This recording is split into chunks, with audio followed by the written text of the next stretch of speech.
What's up? It's your boy Saigon with the fairy hat, and you checking out urbandaily.com. You heard? Keep it locked. Don't you, baby, don't you, don't you, baby, don't you, don't you, don't you, don't you, don't you, don't you, baby. Alright, there's a million Entourage stories, man. It's like there's girls who just camp out around the little trailer. Is that Vincent Chase? Yeah, gotta go. I just want to meet Vince. They really call him Vince. They don't call him Adrian. One of them wanted to meet Turtle, so I was a little closer to Turtle. So I said, we could find a way for you to meet Turtle. You know, all you gotta do is come hang out for a little while. You know, tell some jokes, make us laugh, and we'll bring Jerry in here or Turtle. Jay-Z was jacking for beats, baby. When we was working the bass line, we all like a close family, and Jay would come around, pop up every now and then, and me and Just was in there working hard, and Just would give me a gang of beats at a time, and every now and then one would come up missing, one that I'd probably be writing to or something that I really love. Then the next thing you know, they have this big meeting, and they go, yo, son, we need to talk to you. That beat we had, the one you was loving? Yeah, Big Homie got that down. Big Homie's Jay-Z. So he did that to me about 3-4 times. Kingdom Come was mine. What else? There was another one. Actually, two didn't make his album. And Come On Baby. Come On Baby was mine. He took it, did his thing to it, then gave it back because he didn't want to use it. So he gave it back to me. But he was like, you can keep the verse that I laid on it. You know what I'm saying? So I was like, cool, go ahead. I was like, that was just a big homie move, because you can't buy a Jay-Z verse. You can't go to Jay-Z and say, hey, we got $100,000 for you to get on the record, because he wiped his ass with $100,000. That's why he said in that line, you want to be in the Publix in your budget.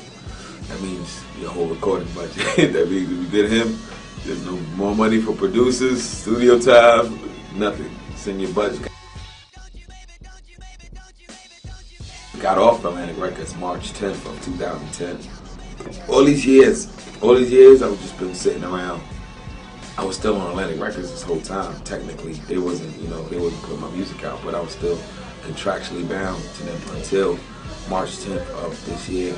I actually went and put out a project on some miscellaneous label, Warner Shots too, while I was still on Atlantic, and I think Atlantic was about to shut that down. I'm like, all right, I ain't gonna make no money without us. This kid owes us money. So, I almost got myself jammed up right there. But shout out to everybody in Atlantic, Craig, Julie.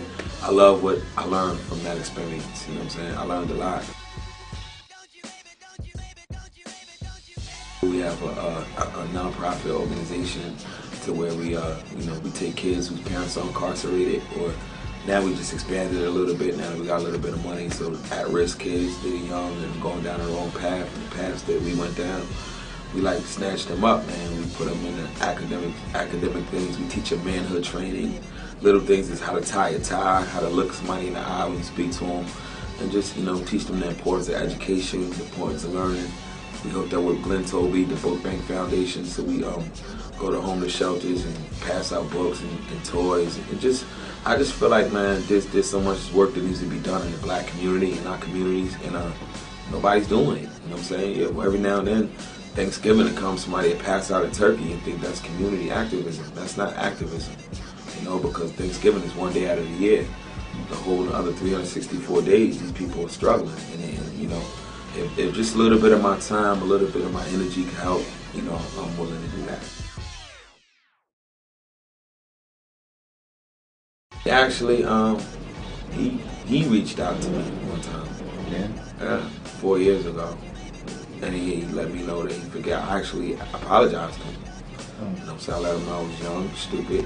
He's messed up still from it, but I told him I'm sorry, and he accepted my apology. He's like, I realize when we're young, we do things that we don't realize we wouldn't do as adults. And that made me feel good, man. It made me feel like, everything wasn't in vain. You know what I'm saying?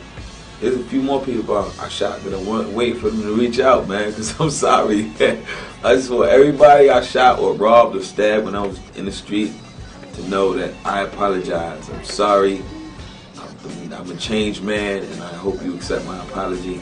I'm not even being joking. I'm just being realistic here, and you know, because we grow as people, man, and I don't want to be remembered as being ignorant, being stupid, or violent when I die. I don't want them to put on my epitaph or my tombstone, he was a violent person who did this, that, and this. I just want to be remembered for somebody who changed, who made a big change in his life.